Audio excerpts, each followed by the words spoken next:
নমস্কার বন্ধুরা, শর্মার রান্নাঘরের আরও একটা নতুন রেসিপিতে আপনাদের সকলকে স্বাগতম। আজকে নিয়ে এসেছি চুষি পিঠের রেসিপি। শীত পড়ে গেছে আর এই শীতে পিঠে খেতে আমরা সকলেই খুব ভালোবাসি। তাই কিভাবে বাড়িতে খুব সহজে একদম পারফেক্ট চুষি পিঠে বানানো যায় সেই রেসিপি শেয়ার করছি আপনাদের সঙ্গে। তাহলে দেরি না করে চলুন শুরু করে ফেলি আমাদের আজকের রেসিপি। প্রথমে আমি এখানে চুষি পিঠের জন্য একটা কড়াই বসিয়ে দিয়েছি ওভেনে। এর মধ্যে দিয়ে দিচ্ছি 1 বাটি পরিমাণ জল দিয়ে এই জলের ওপরে আমি দিয়ে দিচ্ছি সামান্য স্বাদ অনুযায়ী লবণ দিয়ে একটু নেড়েচেড়ে ভালো করে জলের সাথে এই লবণটা মিশিয়ে দিচ্ছি। জলের সাথে লবণ ভালো করে মেশানো হয়ে গেলে মিডিয়াম আঁচে এই জলটা আমি খুব ভালো করে গরম করে নেব। দেখুন এখানে জল গরম হয়ে গেছে, ফুটতে শুরু করে দিয়েছে। এর সময় এর ওপর দিয়ে দিচ্ছি 1 বাটি পরিমাণ চালের গুঁড়ো। আমি এখানে 1 বাটি পরিমাণ জলের জন্য 1 বাটি পরিমাণ চালের গুঁড়োই ব্যবহার করছি। এরপর খুন্তির সাহায্যে এই চালের গুঁড়োটা ভালো করে জলের সাথে নেড়েচেড়ে মিশিয়ে দিচ্ছি। এই মেশানোর সময় আঁচটা কিন্তু আমি একেবারে লোতে রেখেছি। লোতে রেখে আমি এই চালের গুঁড়ো আর জল ভালো করে মিশিয়ে দিচ্ছি। মেশাতেই আমাদের চালের গুঁড়োটা কিছুটা সেদ্ধ হয়ে গেছে। 1 থেকে 2 মিনিট আমি আঁচটা লোতে রেখে এই চালের গুঁড়োটা খুব ভালো করে জলের সাথে নেড়েচেড়ে মিশিয়ে নিয়েছি। মেশাতেই কিন্তু চালের গুঁড়োটা এরম দলা পেকে যাবে। 2 মিনিট পর যখন দেখবেন ভালো করে চালের গুঁড়োটা জলের সাথে মিশে গেছে, চালের গুঁড়িটাও খুব সুন্দর সেদ্ধ হয়ে গেছে, তখন এই কড়াইটা আমি নামিয়ে নিচ্ছি। নামিয়ে নিয়ে আমি একটা থালার মধ্যে এই সব চালের গুঁড়োটা ভালো করে ঢেলে নিচ্ছি। সমস্ত চালের গুঁড়িটা আমি একটা থালার মধ্যে ঢেলে নিয়েছি। এবার এই গরম থাকা অবস্থাতেই আমি হাতে করে এই গুঁড়িটা খুব ভালো করে ম্যাশ করে মেখে নেব। গুঁড়িটা কিন্তু গরম থাকা অবস্থায় ভালো করে মেখে নিতে হবে। দেখুন আমি এইভাবে সুন্দর করে মেখে নিচ্ছি। মেখে একটা সুন্দর ডো করে নেব আমি। দেখুন এখানে ডো আমার রেডি হয়ে গেছে। এবার এটাকে আরও 2 থেকে 3 মিনিট ভালো করে হাতে করে মেখে নেব। এইভাবে মেখে নিলে কিন্তু পিঠেটাও খুব সুন্দর হয় আর সফটও হয়। এই চুষি পিঠেটা আমি শুধু চালের গুঁড়ি দিয়েই করছি, আর অন্য কোনো উপকরণ আমি এতে অ্যাড করছি না। এইভাবে আমি 2 থেকে 3 মিনিট ভালো করে মেখে নিয়েছি। দেখুন মাখার পর এটা কতটা সফট হয়ে গেছে। এরপর এই ডো থেকে আমি অল্প একটু লেচি কেটে নিচ্ছি, আর এই ডোটাকে আমি একটা ভিজে রুমাল চাপা দিয়ে রেখে দিচ্ছি। ভিজে রুমাল চাপা দিয়ে রাখলে পরে কিন্তু এই ডোটা অনেকক্ষণ সফট থাকবে। এরপর চুষি কাটার জন্য আমি একটা চাকতি নিয়ে নিয়েছি কাঠের।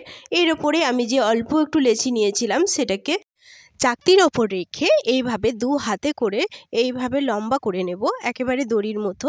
দেখুন এইভাবে আমি লম্বা করে নিয়েছি দড়ির মতো করে। এরপর চুষি কাটার জন্য আমি এই চাকতির ওপর অল্প সামান্য চালের গুঁড়ো দিয়ে দিচ্ছি। চালের গুঁড়ো দিয়ে এই লম্বাটে করা ডো থেকে অল্প সামান্য একটু ডো নিচ্ছি, হাতের 1 চিমটি মতো হাতে করে দিয়ে এইভাবে তালু দিয়ে ডলে ডলে আমি সুন্দর চুষির শেপ দিয়ে নিচ্ছি। দেখুন আমি যে প্রসেসে শেপ দিচ্ছি সেই প্রসেসেই কিন্তু সুন্দর করে শেপ দিয়ে নেবেন। আর চুষিগুলো দেখতেও কিন্তু খুব সুন্দর হচ্ছে। এখানে কিন্তু খুব সামান্যই ডো নিতে হবে। আমি যেরকম আঙুলের সাহায্যে 1 চিমটি নিচ্ছি সেরকম 1 চিমটি নিতে হবে, তাহলে কিন্তু চুষির আকারগুলো খুব ভালো হবে। আমি এখানে কাঠের চাকতির মধ্যে চুষিগুলো কেটে নিচ্ছি। আপনারা চাইলে শিলের ওপরেও করতে পারেন, তাতেও কিন্তু খুব সুন্দর শেপ আসবে। এইভাবে চুষি পিঠে করলে কিন্তু চুষিগুলো রান্না করার সময়ও ভেঙে যাবে না, আর এগুলো দেখতে কিন্তু খুব সুন্দরও লাগে। দেখুন আমার এখানে অল্প কিছু চুষি কাটা হয়ে গেছে। এবার এগুলো আমি একটা থালায় তুলে নেব।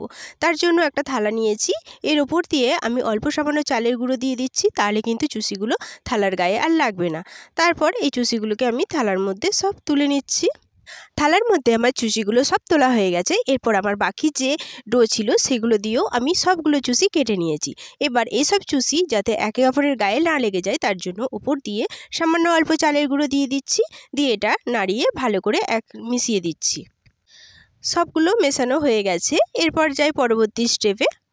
চুষি পিঠেটা এবার কুক করার জন্য আমি এখানে কড়াই বসিয়ে নিয়েছি।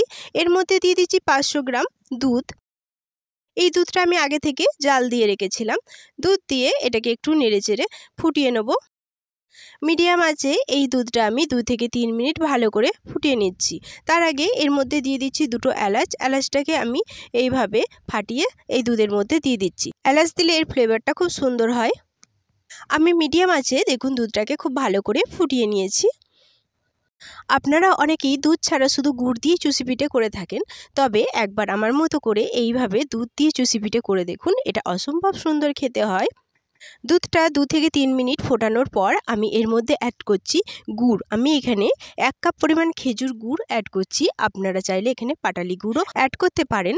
এছাড়াও যদি কেউ গুড় ব্যবহার না করতে চান, সেক্ষেত্রে আপনারা চিনি দিয়েও এই রেসিপিটি করতে পারেন। তাতেও কিন্তু এই পিঠেটা খেতে খুব সুন্দর হয়। এখানে আমি 1 কাপ গুড় অ্যাড করেছি। আপনারা আপনাদের স্বাদ অনুযায়ী গুড়ের মাপটা বাড়িয়ে কমিয়ে নিতে পারেন। গুড় দেওয়া হয়ে গেছে। গুড় দিয়ে এটাকে আমি নেড়েচেড়ে খুব ভালো করে দুধের সাথে মিশিয়ে দিচ্ছি।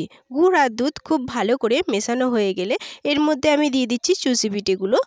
এখানে আমার চুষি পিঠে দেওয়া হয়ে গেছে। চুষি পিঠে দেওয়ার সময় আমার ভিডিওটা স্কিপ্ট হয়ে গেছে, তাই চুষি পিঠে দেওয়ার ভিডিওটা আমি এখানে দিতে পারিনি। চুষি পিঠে দিয়ে আমি নেড়েচেড়ে খুব ভালো করে এটা মিশিয়ে নিচ্ছি। মিশিয়ে নিয়ে আমি এই পিঠেটা আরও মিডিয়াম আঁচে 5 মিনিট জাল করে নেব। 5 মিনিট জাল করে নিলেই এই চুষিগুলো খুব ভালোভাবে সিদ্ধ হয়ে যাবে। আর এই চুষি পিঠেগুলো 5 মিনিট রান্না করার সময় অবশ্যই কিন্তু মাঝে মাঝে নেড়ে দিতে হবে, নাহলে কিন্তু পিঠেগুলো কড়াইয়ের তলায় লেগে যেতে পারে।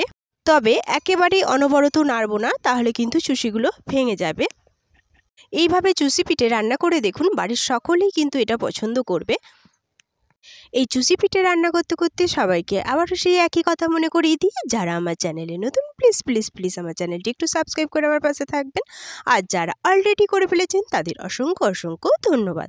আর আমার রেসিপিটি যদি আপনাদের ভালো লাগে তাহলে একটা লাইক ও কমেন্ট করতে যেন অবশ্যই ভুলবেন না। দেখুন কথায় কথায় এখানে আমার 5 মিনিট পিঠেটা খুব ভালো করে জাল করা হয়ে গেছে। পিঠেটা অনেকটা পুরুও হয়ে এসেছে। দেখুন খুন্তির সাহায্যে দেখিয়ে দিচ্ছি কতটা পুরু হয়ে এসেছে। আর পিঠেগুলো কিন্তু একটাও ভেঙে যায়নি, আর খুব ভালোভাবে সেদ্ধ হয়ে গেছে। আমি এই পিঠেটা কিন্তু একটু ঝোলঝোল অবস্থায় রাখবো, কারণ ঠান্ডা হয়ে গেলে এই পিঠেটা কিন্তু আরও গাঢ় হয়ে যাবে। আমার পিঠে রেডি হয়ে গেছে, আমি এটা নামিয়ে নিচ্ছি। পিঠেটা আমি নামিয়ে নিয়ে একটা পাত্রে সুন্দর করে পরিবেশন করে নিচ্ছি। এখানে আর একটা কথাও আপনাদের মনে করিয়ে দিই, 5 মিনিট জাল করার পরও যদি পিঠেটা মনে হয় যে খুব পাতলা আছে ঝোলটা, তাহলে সেক্ষেত্রে 1 চামচ চালের গুঁড়ো আপনারা অল্প একটু জল দিয়ে গুলে সেটা আবার এই ঝোলের মধ্যে দিয়ে ফুটিয়ে নিতে পারেন, তাহলে কিন্তু তাড়াতাড়ি ঝোলটা পুরো হয়ে যাবে। তবে কিন্তু অবশ্যই একটু ঝোলটা থাকতে নামাবেন, একেবারে গাঢ় করে নামাবেন না, তাহলে কিন্তু এটা ঠান্ডা হলে একেবারে ঝোল শুকিয়ে যাবে, সেটা খেতে ভালো লাগবে না। দেখুন এখানে আমার পিঠেটা সুন্দর করে পরিবেশন করে নিয়েছি, আর একটু ঠান্ডার পর এটা কতটা গাঢ় হয়ে গেছে। পিঠের এই গাঢ়ত্বটাই কিন্তু একেবারে পারফেক্ট। দেখুন আমি চামচের সাহায্যে দেখিয়ে দিচ্ছি এটা কতটা সুন্দর হয়েছে। দেখুন পিঠের এক একটা চুষি কিন্তু সুন্দরভাবে আছে, ভেঙেও যায়নি। আর এটা কিন্তু গাঢ়ত্বটা এইভাবেই রাখবেন, তাহলে কিন্তু খেতে খুব ভালো লাগবে। একেবারে গায়ের সঙ্গে লেগে গেলে কিন্তু পিঠেটা খুব একটা মজার হয় না। আর এই চুষি পিঠেটা কিন্তু খেতে অসাধারণ হয়েছে। এই শীতের সন্ধেবেলায় যদি এরম গরম গরম চুষি পিঠে থাকে তাহলে আর কি চাই। এটা এতটাই দুর্দান্ত স্বাদের যে সকলের মন কেড়ে নেবে। আশা করছি আপনাদের সব রেসিপির মতো এই রেসিপিটিও খুব ভালো লেগেছে। আজ এই পর্যন্তই, দেখা হবে আবারও একটা নতুন রেসিপি নিয়ে। ততক্ষণ সবাই সুস্থ থাকবেন, ভালো থাকবেন। সকলকে অনেক অনেক অনেক ধন্যবাদ।